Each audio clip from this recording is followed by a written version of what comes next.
Assalamualaikum warahmatullahi wabarakatuh. Ketemu lagi di channel saya Suyono Listrik, channel edukasi dan motivasi sembuh dari anxiety dan psikosomatis berdasarkan pengalaman yang saya alami. Apa kabar Anda semua, pejuang anxiety, pejuang psikosomatis? Saya tetap doakan semoga Anda semua dalam lindungan Allah SWT dan diberi nikmat, yaitu nikmat sehat, nikmat iman, dan segera lepas dari belenggu anxiety maupun psikosomatis. Habis olahraga pagi, fresh, darah mengalir dengan lancar, dan saatnya Anda mulai sekarang jangan berdiam diri di rumah. Jangan tempat tidur menjadi tempat yang ternyaman buat Anda. Tiap hari Anda memilih berbaring di tempat tidur, berdiam diri di rumah. Sekarang saatnya Anda harus berani keluar rumah. Anda harus berani berolahraga walaupun olahraga ringan, yaitu jalan kaki. Dan walaupun juga jaraknya itu dekat. Mungkin Anda bisa memulai dengan 100 meter. Nanti bisa ditambah lagi, ditambah lagi, ditambah lagi. Walaupun sensasi Anda rasakan, tetapi Anda jangan manja. Sensasi itu Anda jangan manjakan. Semakin Anda manjakan, sensasi itu akan berdatangan. Saya yakin karena saya mengalami, saya merasakan, dan pastinya saya juga paham. Walaupun dari segi medis saya tidak tahu ya, tetapi dari segi pengalaman, dari segi apa yang saya alami dan apa yang saya rasakan, saya cukup mengenal dengan sakit itu. Oke, kali ini Anda pasti banyak yang stres mengenai berat badan Anda yang turun. Di sini saya akan bercerita, akan mengisahkan diri saya ini, akan mengisahkan cerita dari diri saya. Dan semoga apa yang saya kisahkan dari diri saya ini insya Allah menjadi inspirasi buat Anda semua, menjadi motivasi tersendiri buat Anda semua. Wahai pejuang anxiety dan pejuang psikosomatis, Anda harus dengarkan cerita saya ini. Cerita saya ini murni dari apa yang saya rasakan, apa yang saya alami. Dan kalau Anda suka dengan video saya, silakan Anda tekan like. Dan Anda mempunyai hak untuk subscribe atau tidak. Saya tidak memaksa. Kalau Anda subscribe, alhamdulillah. Dan tinggalkan di kolom komen kalau ada pertanyaan-pertanyaan. Nanti akan saya jawab. Dulu saat saya menderita anxiety psikosomatis, berat badan saya itu turun 10 kg. Yang dulunya 78 kg menjadi 68 kg. Saya tidak tahu larinya kemana daging 10 kg itu. Tanpa saya sadari, daging itu hilang.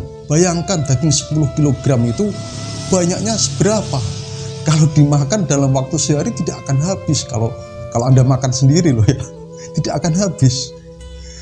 Mata saya sayup, cekung, terus muka pucat, ya, pipi kempot. Tapi itu sebenarnya tidak apa-apa, tidak masalah buat saya. Yang jadi masalah adalah apabila saya ketemu orang, ketemu dengan teman, ketemu dengan rekan kerja, ketemu dengan tetangga, ketemu dengan saudara. Mereka pada bilang begini, "Loh Yon, kamu sekarang kok kurus, mukamu pucat, pipimu kempot. Kamu sakit apa sih? Kamu banyak pikiran ya?" Nah, itu menjadi beban tersendiri buat diriku. Saat itu juga dan seterusnya, omongan orang-orang tersebut menjadi beban psikis untuk diriku, yang akhirnya merugikan diriku sendiri. Di sisi lain, aku ingin konsentrasi menyembuhkan sakitku. Tetapi, di sisi lain, aku harus terbebani dengan apa kata-kata orang tersebut. Hatiku justru makin tidak menentu, memikirkan apa kata orang, memikirkan berat badan saya yang turun drastis.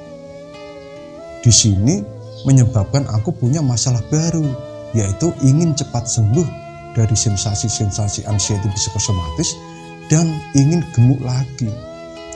Tapi yang jadi pertanyaan, bagaimana saya bisa gemuk dengan cepat kalau nafsu makan saya ini terus menurun? Terus aku pikir-pikir, ngapain aku mikir omongan orang? Biar aja kurus. Yang penting aku harus segera lepas dari sensasi anxiety dan psikosomatis. Toh lagian mereka gak bakal memahami apa yang saya rasakan. Aku pernah curhat sama teman dekat aku yang sekaligus menjadi motivator aku. Dan sekarang dia sudah saya anggap jadi saudaraku, jadi sahabatku.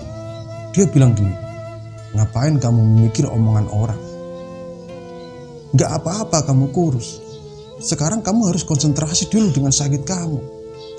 Kalau sembuh nanti berat badan pasti akan naik dengan sendirinya. Dia juga bilang gemuk itu belum tentu menandakan orang tersebut sehat. Dan kurus belum tentu juga menandakan orang itu sakit. Nah, dari kata-kata dialah aku menjadi termotivasi. Diperkuat lagi dengan perkataan istriku. Dia bilang begini, gak usah dipikir mas apa kata mereka. Biar aja mereka bilang mas kurus, mereka bilang mas kurang makan. Kalau memang mas dikiranya kurang makan, suruh mereka tiap hari antar makanan ke sini, biar mas bisa gemuk lagi. Dalam hati saya ingin ketawa, tetapi ya saya bisa ketawa saat itu. Benar juga ya yang dikatakan istri saya itu. Dan saat itu juga saya mencoba untuk masa bodoh dengan apa kata orang. Saya mencoba cuek dengan apa yang dikatakan oleh orang-orang tersebut. Nah, disitulah saya mulai belajar untuk masa bodoh, untuk cuek dengan apa kata orang.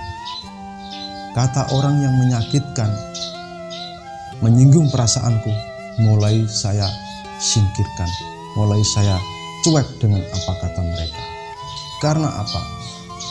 Kalau setiap omongan orang yang menyakitkan, terus yang menyinggung perasaan, saya masukkan di dalam hati ini, hati saya tersiksa. Ya. Sama saja saya menambah permasalahan baru, yang akhirnya hati saya itu menjadi tidak tentram, menjadi tidak nyaman. Orang bilang begini, saya masukkan hati. Orang bilang begitu, saya masukkan hati. Nah, dari situlah saya terus berpikir, ternyata benar, tetangga, teman, bahkan saudara, itu ada juga yang SMS. Tahu nggak SMS?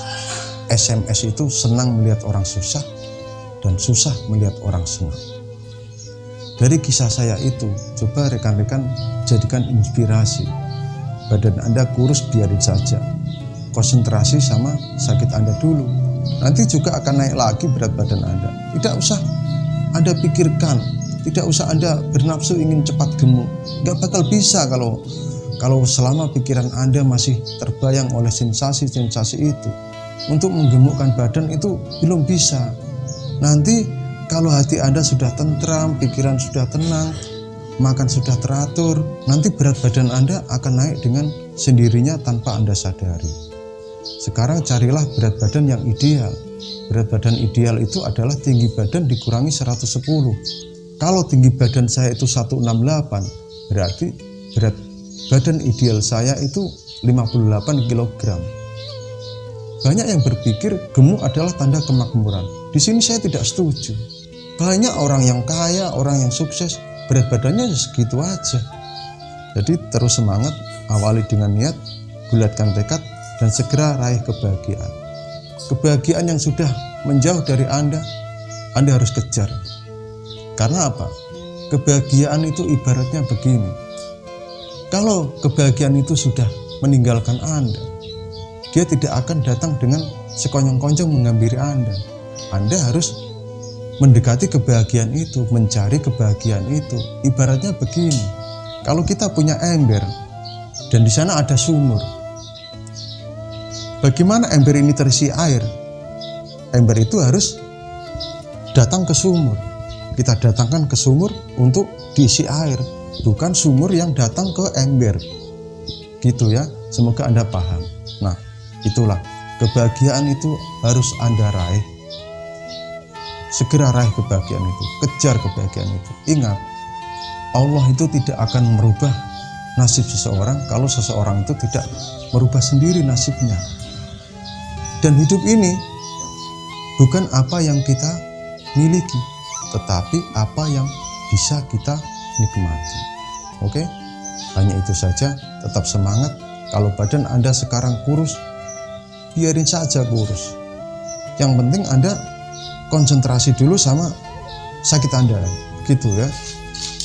Tidak perlu Anda risaukan.